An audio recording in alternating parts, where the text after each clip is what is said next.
جنہوں نے بڑی دلجمعی کے ساتھ، بڑی مستقل مزاجی کے ساتھ آپ کو پورا مہینہ قرآن کریم کی تلاوت سنائی۔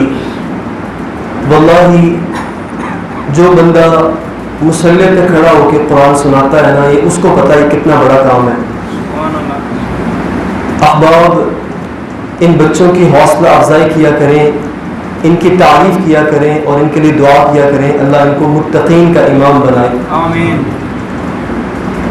محترم احباب، لمبی چوڑی گفتگو نہیں، چند باتیں اپنی تذکیر کے لیے، آپ بھائیوں کی یاد دہانی کے لیے۔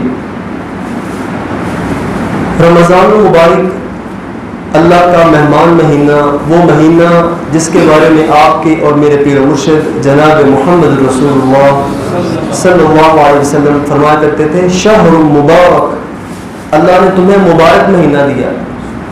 وہ مہینہ اس کا انتظار کر رہے تھے، آج ختم ہوتا نظر آ رہا ہے۔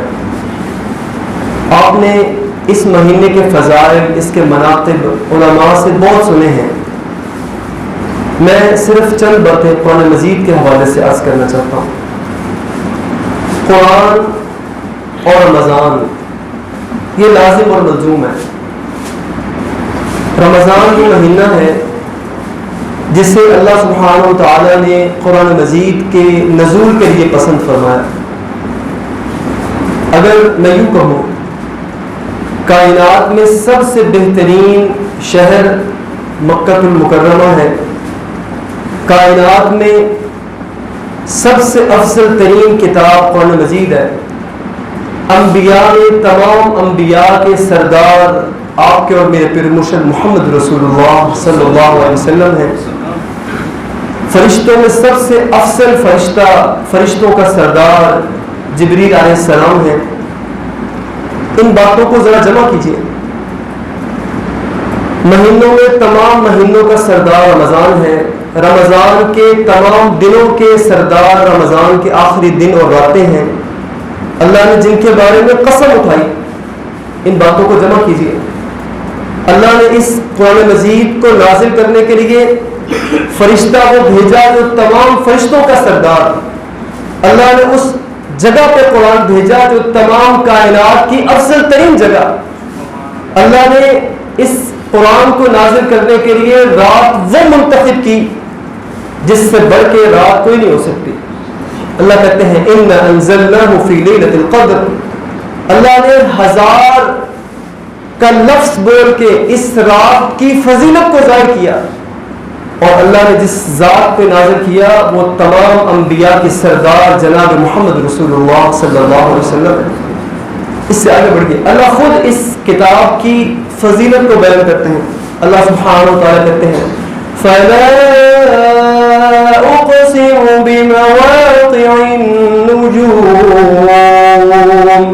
وَإِنَّهُ لَقَسَمٌ لَوْ تَعْلَمُونَ عَظِيمٌ إِنَّهُ لَقُرْآنٌ كَرِيمٌ فِي كِتَابٍ مَّكْنُونٍ۔ اللہ نے قسم اٹھائی، اللہ قسم نہ بھی اٹھائیں، اللہ اس کائنات کے خالق و مالک ہے، اللہ ہمارے داتا ہیں، اللہ ہمارے معبود برحق ہیں۔ اللہ نے بات کو واضح کرنے کے لیے قسم اٹھائی۔ احباب کرام قدر، اللہ کہتے ہیں فَلَا أُقْسِمُ بِمَوَاقِعِ النُّجُومِ۔ ذرا آیت کا آپ کو بیک گراؤنڈ سمجھاؤں۔ ہم جس دنیا میں رہتے ہیں نا، یہ ایک گلیکسی ہے، اس جس میں رہتے ہیں، یہ ارتھ ہے، زمین ہے، اس کا اپنا چاند، اپنا سورج، اپنے سیارے، اپنے ستارے موجود ہیں۔ توجہ چاہتا ہوں، اس طرح کی کئی گلیکسیز فضاؤں میں موجود ہیں، ہے کہ نہیں؟ ناسا کہتا ہے یہ دنیا بڑی چھوٹی سی، یہ زمین بہت مختصر، اس سے بڑے بڑے سیارے فضاؤں میں موجود، ان کا پیدا کرنے والا رب ہے۔ اللہ سبحانہ و تعالیٰ کہتے ہیں ان ستاروں کے اکٹھے ہونے کی جگہ کی قسم۔ اندازہ کیجئے کتنی بڑی قسم اٹھائی اللہ نے۔ یہ پوری کائنات کی گلیکسیز جہاں اکٹھی ہوتی ہیں، سیارے، یہ چیزیں جہاں جمع ہوتی ہیں، اللہ نے اس جگہ کی قسم اٹھائی۔ اللہ کہتے ہیں فَلَا أُقْسِمُ بِمَوَاقِعِ النُّجُومِ، میں ستاروں کے جمع ہونے کی جگہ کی قسم اٹھاتا ہوں. اور اللہ نے آگے خود کہا وَإِنَّهُ لَقَسَمٌ لَوْ تَعْلَمُونَ عَظِيمٌ. اے لوگو اگر تم سمجھو, اگر تم جانو, یہ قسم بہت بڑی ہے. قسم اٹھائی, قسم کی بڑائی بیان کی. اللہ نے اس کے بعد کیا کہا إِنَّهُ لَقُرْآنٌ كَرِيمٌ. اے لوگو یہ کتاب بڑی عزت والی کتاب ہے, ہمیں پتہ ہی نہیں. اللہ کہتے ہیں لو انزلنا هذا القرآن على جبل لرأيته خاشعا متصدعا من خشية الله. اگر ہم اس کتاب کو کسی پہاڑ پہ اتار دیتے, اے پیارے نبی محمد صلی اللہ علیہ وسلم, آپ دیکھتے خاشعا متصدعا من خشية الله, یہ پہاڑ جس کو کوئی ہٹا نہیں سکتا, ہلا نہیں سکتا, یہ اس کتاب کے روح سے پھٹ کے ریزہ ریزہ ہو جاتا. ہم نے قرآن کو سمجھا ہی نہیں. ہم نے قرآن کو کیا سمجھا؟ قرآن کہتا ہے نا اللہ اکبر. قرآن اپنی زبان سے کہتا ہے, زبان حال سے کہتا ہے, ہاتھوں پہ اٹھایا جاتا ہوں, خوشبو میں بسایا جاتا ہوں, غلاف حریر و ریشم کے, پھر عطر کی بارش ہوتی ہے, خوشبو میں بسایا جاتا ہوں. ہم نے پتہ کیا کیا؟ ہم نے کہا کہ یہ کتاب بڑی عزت والی ہے, اس کو غلاف میں لپیٹ کے گھر کی سب سے اونچی جگہ پہ رکھو, اس کو ہاتھ نہیں لگانا, اس کو پڑھنا نہیں ہے. ہاں کوئی بیمار ہو جائے, کوئی بابا کوئی مائی ہسپتال پہنچ جائے, ہمیں پھر قرآن یاد آتا ہے, اس کا تعویذ بنا کے اس کے گلے میں ڈال دو. انا للہ و انا الیہ راجعون, وہ کتاب جس کے بارے میں رب نے کہا تھا افلا تتذکرون افلا تعقلون افلا يتدبرون القرآن ام على قلوب اقفالها. اے لوگو تم قرآن کو سمجھتے نہیں ہو, تم قرآن پہ غور و فکر نہیں کرتے. رب کہتا ہے, میرے لفظ نہیں ہے, افلا يتدبرون القرآن ام على قلوب اقفالها. تم قرآن کو سمجھتے نہیں ہو, تمہارے دلوں پہ سینوں پہ تالے پڑ گئے, تمہارے دماغ تمہارے ذہن بند ہو گئے. ہاں میں ذمہ داری سے کہنے لگا, ہمارے دماغ ہمارے سینے ہماری آنکھیں بند, جس کی وجہ سے آج ہم معاشرے میں رسوا کن بن گئے. چاہیے تاریخ اٹھا کے دیکھیے, مسلمان کئی ارب, مسلمانوں کے ممالک 57, دنیا کا بہترین سرمایہ, دنیا کی بہترین نعمتیں, دنیا کی بہترین پراپرٹیاں اگر موجود ہے تو مسلمانوں کے پاس موجود ہے. مجھے کوئی ایک ملک دکھائیے, کوئی ایک اسٹیٹ دکھائیے جو اسلامی ملک ہو اور عزت سے پوری دنیا میں موجود ہو. نہیں ہے. کیوں نہیں ہے؟ ہم نے قرآن کو چھوڑا, ہمارا کاروبار سودی, ہمارا نظام حرام کا, ہمارے اندر شراب, نوجوانوں میں عریانی, فحاشی, گندی چیزیں. قسم باللہ سارا کچھ موجود ہے, اگر موجود نہیں ہے تو قرآن نہیں ہے, جس کی وجہ سے آج ہم معاشرے میں مار کھا رہے. پوری دنیا کا کفر ہمارے خلاف جمع, ہمارے خلاف برسر پیکار ہے. وہ 5th جنریشن وار ہو, وہ کولڈ وار ہو, وہ ہاٹ وار ہو, جیسی بھی جنگیں موجود ہیں, ساری کی ساری جنگیں آج مسلمانوں کے خلاف موجود ہیں. میں ذمہ داری سے کہتا ہوں, اس کا صرف ایک سبب ہے, ہم نے رب کے دین کو چھوڑ دیا, ہم نے قرآن کو پس پشت ڈالا. ہم نے اس کتاب کو سمجھا صرف مصلے پہ کھڑے ہو کے سنا لو, پیچھے والے مصلے کے پیچھے کھڑے ہو کے سن لیں. ہم نے قرآن کا حق ادا کر دیا. انا للہ و انا الیہ راجعون. آئیے میں آپ سے عرض کروں, نبی قرآن سے کتنی محبت کرتے تھے. ہاں مجھے بتائیے, کیا نبی نے کسی کے لیے بد دعا کی ہے؟ بتائیے, نبی نے کسی کے لیے بد دعا نہیں کی, لیکن ایک قبیلے کے لیے, ایک قوم کے لیے نبی نے بد دعا کی ہے. ذرا اس کو سنیے. نبی علیہ السلام کے پاس ایک شخص آیا, کہا اللہ کے نبی مجھے کچھ لوگ دے دیں جو ہمارے قبیلے کو, ہماری قوم کو دین سکھائیں. آپ نے 70 بہترین قاری دیے.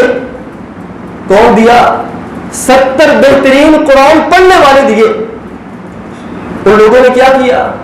ان قاریوں کو جا کے شہید کر دیا. میں تفصیل میں نہیں جاتا, ان قرآن پڑھنے والوں کو جا کے شہید کر دیا, قتل کر دیا. صرف ایک بندہ بچا, اس نے آ کے رسول اللہ صلی اللہ علیہ وسلم کو صورتحال بتائی. میں تفصیل میں نہیں جاتا. نبی علیہ السلام نے پورا 1 مہینہ نماز فجر میں ان لوگوں کے لیے بد دعا کی، ایک دن نہیں پورا مہینہ بد دعا کی. کن کے لیے؟ ان لوگوں کے لیے جنہوں نے قرآن پڑھنے والوں کو تباہ و برباد کیا تھا، جنہیں شہید کیا تھا. اور لوگوں سمجھو تو صحیح، اگر ہم قرآن مجید کو حفظ جان نہیں بنائیں گے، قرآن مجید پہ عمل نہیں کریں گے، قرآن سے محبت نہیں کریں گے، میں پوری ذمہ داری سے کہتا ہوں ہم بھی تباہ و برباد ہو جائیں گے. اقبال نے کہا تھا نا، اقبال نے کہا تھا، کتنا عرصہ ہو گیا، 75 سال سے زیادہ ہو گیا، پاکستان بننے سے پہلے کہا تھا ہمیں اقبال بہت اچھے لگتے ہیں لیکن ان کی باتیں ہماری سمجھ سے باہر ہیں. اقبال نے کہا تھا وہ معزز تھے زمانے میں مسلمان ہو کر، اور میں کہا کرتا ہوں وہ معزز تھے زمانے میں صاحب قرآن ہو کر. ہم خار ہوئے تارک قرآن ہو کر. ہماری بدحالی کا صرف ایک سبب ہے، ہم نے رب کے قرآن کو چھوڑ دیا. ایک بات عرض کروں، میری بات سے ناراض نہ ہوئیے گا، میرا دل بڑا دکھتا ہے اس حوالے سے. ہمیں بچپن میں ہم مسجدوں میں آئے، قاری صاحب نے کہا آپ سورۃ الفاتحہ پڑھ لیں، اس کے بعد آپ کو قل هو اللہ آتی ہے آپ وہ پڑھ لیں. 70 سال کا بابا آج بھی نماز کی ہر رکعت میں قل هو اللہ پڑھتا ہے، اس کو اس سے زیادہ قرآن آتا ہی نہیں ہے. کیوں؟ ہماری ترجیحات بھی ہے ہی نہیں. ہم نے اچھا ایک بات کہوں، 70 سال قل هو اللہ پڑھی ہے، آج بھی اس کے بعد قل هو اللہ کا مطلب ہمیں نہیں پتا. ہمیں یہ نہیں پتا فاتحہ میں رب نے مجھے کیا کہا، ہمیں یہ نہیں پتا قرآن کہتا ہے یا ایھا الانسان ما غرک بربک الکریم. قرآن کہتا ہے لیکن ہمیں پتہ نہیں اس آیت کا مطلب کیا ہے. ہمیں نہیں پتا. ہمیں نہیں پتا سورہ فاطر میں، سورہ یاسین میں، ہمیں صرف یہ پتا ہے کوئی بابا کوئی مائی مر رہی ہو اس کے پاس بیٹھ کے یاسین پڑھو. ہم نے قرآن کو صرف اس لیے رکھا جب قسم کی باری آئے، جب قول و قسم لینے کے لیے پھر میری ضرورت پڑتی ہے، ہاتھوں پہ اٹھایا جاتا ہوں. قرآن کہتا ہے او لوگوں میری ضرورت صرف قسم اٹھانے کے لیے پڑتی ہے. آج ہم نے صرف قرآن مجید کو قسم اٹھانے کے لیے، حلف لینے کے لیے، حلف دینے کے لیے ہم نے قرآن کو صرف یہاں تک محدود کر دیا. احباب گرامی قدر، ہم نے قرآن کے ساتھ کیا کیا؟ قرآن کے فضائل بڑے ہیں، قرآن کے مناقب بڑے ہیں، لیکن آج میں آپ کو یہ پیغام دینا چاہتا ہوں، قیامت کا دن ہوگا، قیامت کا دن ہوگا. رسول اللہ صلی اللہ علیہ وسلم کی حدیث یاد رکھیے، کہا تھا قرآن یا تمہارا سفارشی ہوگا یا تمہارے خلاف بیان دے گا. مجھے ذمہ داری سے بتائیے کیا ہمارا انٹیکچوئل، ہمارا تعلق، ہماری نسبت قرآن سے اتنی ہے کہ قرآن ہماری سفارش کر سکے؟ ذمہ داری سے بتائیے. ذرا میں بھی، ہم سب اپنے گرے بان میں جھانکے تو صحیح، ہمارا قرآن سے کیا تعلق ہے؟ ہمیں وہ میٹھی میٹھی باتیں سنائی جاتی ہیں، ہم سن کے جھومتے ہیں، خوش ہوتے ہیں. کیا اقرأوا القرآن فإنه يأتي يوم القيامة شفيعا لأصحابه. آقا نے کہا تھا نا قرآن کو پڑھا کرو، قرآن تمہاری قیامت کے دن سفارش کرے گا. کس کی سفارش کرے گا؟ کیا ہماری سفارش کرے گا؟ ہم نے قرآن کو صرف محدود رکھا رمضان سے، ہم نے قرآن کو محدود رکھا صرف اپنی گھر کی الماری تک، ہم نے قرآن کو محدود رکھا حلف کے لیے، قرآن کو محدود رکھا قسم کے لیے. قرآن کے معنی نہیں سمجھے، قرآن کا مفہوم نہیں سمجھا، قرآن کا مقصد نہیں سمجھا. قرآن کا مقصد سمجھا تھا ان لوگوں نے جو لوگ مدینے والے محمد رسول اللہ صلی اللہ علیہ وسلم کے لیے تن من دھن قربان کرنے والے تھے. قرآن انہوں نے سمجھا. صحابہ کہتے ہم قرآن کی 10 آیتیں پڑھتے، جب تک ان کو سمجھ نہ لیتے تب تک آگے پڑھتے ہی نہیں تھے. آج ہماری کیفیت کیا ہے؟ پورا قرآن ہم نے پڑھ لیا، پورا قرآن ہم نے سن لیا، لیکن ہمیں نہیں پتا قرآن ہمیں کیا کہتا ہے. اللہ اکبر. ایک بات عرض کروں، بات تو ہے شرمندگی کی. ایک بندہ پوری رات اللہ کے سامنے کھڑا رہا، روتا رہا، نماز پڑھتا رہا، روتا رہا. اس سے پوچھا کیا پڑھا ہے؟ اللہ کے سامنے کس آیت کو پڑھ کے روتے رہے ہو؟ شیخ بیٹھے ہیں. شیخ اس آدمی نے یہ جواب دیا میں پوری رات وَيَسْأَلُونَكَ عَنِ الْمَحِيضِ پڑھ کے روتا رہا ہوں. شیخ سمجھ گئے قرآن کی وہ آیت جو ایک مسئلے کی آیت ہے، خواتین کے لیے آیت خاص ہے، وہ بندہ ساری رات اس آیت کو پڑھ کے روتا رہا، حالانکہ اس میں رونے کی بات کوئی نہیں. ہم نے قرآن کو سمجھا ہی نہیں. علماء بیان کرتے ہیں آیت پڑھے ہوتے ہیں وَلَهُمْ عَذَابٌ أَلِيمٌ، اور لوگ کہہ رہے ہوتے ہیں سبحان اللہ اِنَّا لِلَّهِ وَإِنَّا إِلَيْهِ رَاجِعُونَ. آئیے میں نے اپنے دل کی چند باتیں آپ کے سامنے عرض کی ہیں. آج جتنے لوگ بیٹھے ہیں یہ اللہ سے عہد کرے قرآن کو سمجھیں گے، قرآن کو سمجھیں گے، قرآن مجید کو یومیہ طور پہ، ہفتے کے بعد، مہینے کے بعد، سال کے بعد نہیں، قرآن مجید کو روزانہ کی بنیاد پہ چاہے ایک آیت پڑھ کے اس کو سمجھنے کی کوشش کیجیے. کیسے؟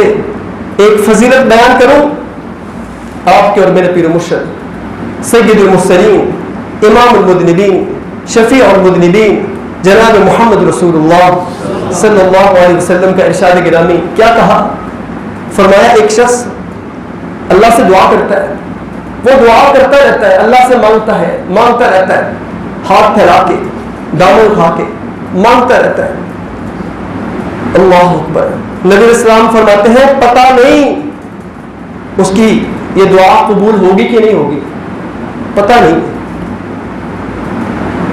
ایک بات یہاں عرض کرتا چلوں بات کو سمجھانے کے لیے. کچھ لوگ دعا کرتے ہیں نا، ان کا پتہ کیا موقف ہوتا ہے؟ میں نے اللہ سے اتنی دعا کی، میری دعا قبول نہیں ہوئی. دعا کی قبولیت کی 3 صورتیں ہیں، بات یاد آئی عرض کر دوں، کام کی بات ہے. جب ہم دعا کرتے ہیں نا اس کی قبولیت کی 3 صورتیں ہیں. رسول اللہ صلی اللہ علیہ وسلم کا ارشاد گرامی انسان اللہ سے مانگتا ہے، جو مانگا وہ فوراً مل گیا، یہ پہلی صورت ہے. دوسری کیفیت فرمایا انسان اللہ سے دعا مانگتا ہے، اللہ اس کی اس دعا کے بدلے وہ نہیں دیتا جو اس نے مانگا ہے، بلکہ اس کی زندگی میں آئندہ آنے والا کوئی حادثہ، کوئی مسئلہ، کوئی پریشانی اللہ اس دعا کے صدقے ٹال دیتا ہے. تیسری صورت سیدی نے فرمایا اللہ اس دعا کو قیامت کے لیے ذخیرہ کر لیتا ہے، سٹور کر لیتا ہے. اور یہی بس نہیں، سیدی نے فرمایا قیامت کے دن ہوگا ایک شخص اللہ کے سامنے پیش ہوگا، وہ بڑے بڑے انبار دیکھے گا انعامات کے. اللہ کہیں گے کہ تیرے ہیں لے جا. کہے گا یا اللہ میں نے تو اتنے عمل کیے ہی نہیں، اتنے بڑے انعامات، اتنے انبار، اتنے ڈھیر میرے لیے، یہ کیسے؟ سیدی کہتے ہیں اللہ سبحانہ و تعالیٰ اسے کہیں گے یہ تمہاری وہ دعائیں ہیں جو دنیا میں قبول نہیں ہوا کرتی تھیں. اور سیدی نے آگے کہا پھر وہ شخص خواہش کرے گا اللہ تو میری دنیا میں کوئی بھی دعا قبول نہ کرتا، ساری کی ساری دعائیں آخرت کے لیے ذخیرہ کر لیتا. اللہ اکبر. یہ ہے رب کی رحمتیں. ہم آج پریشان ہو جاتے ہیں نا، ہم نے وہ مانگا تھا، میں نے تہجد پڑھی تھی، دعا کی تھی، قبول نہیں ہوئی. میں نے فلاں مریض کے لیے دعا کی تھی، قبول نہیں ہوئی. اگر دعا قبول نہ ہو، اللہ نے ہمیں پیدا کیا، اللہ نے کائنات کو بنایا، کائنات کو سنوارا، کائنات کو چلایا، قیامت تک نظام چلائے گا، وہ ہم سے بہتر سمجھتا ہے ہمارے لیے کیا بہتر ہے. اگر دعا قبول نہ ہو پریشان نہ ہوا کرے. سیدی نے کہا ایک شخص اللہ سے دعائیں کرتا ہے، پتہ نہیں قبول ہوگی کہ نہیں قبول ہوگی. دوسری طرف ایک بندہ قرآن پڑھتا ہے، رب کے کلام کی تلاوتیں کرتا ہے. سیدی کا فرمان ہے یہ دعا کرنے والا پتہ نہیں دعا قبول ہوگی یا نہیں ہوگی، لیکن یہ قرآن پڑھنے والا شخص اللہ سبحانہ و تعالیٰ بن مانگے اس کی تمام ضروریات کو پورا فرما دے گا. تو اس سے سستا کیا ہے؟ قرآن سے جڑ جائیے، قرآن سے جڑ جائیے. قرآن ان اللہ یرفع بهذا الكتاب اقواما، سیدی نے کہہ دیا ان اللہ یرفع بهذا الكتاب اقواما ويضع به آخرین. جو اس کتاب سے جڑتا ہے اللہ اس کو فضیلت عطا کر دیتا ہے، جو اس کتاب کو پس پشت ڈالتا ہے اللہ اس کو ذلیل و رسوا کر دیتا ہے. اللہ سے دعا کیجیے الہ العالمین ہمیں قرآن سے محبت کرنے والا بنائے. اللہ قرآن سے ہماری محبت ہے، اللہ ہماری سستی، ہماری کاہلی اللہ دور فرما کے ہمیں قرآن مجید کو پڑھنے، اس پہ عمل کرنے، اس کو حفظ جان بنانے کی توفیق عطا فرما. اقول قولی ھذا استغفر اللہ.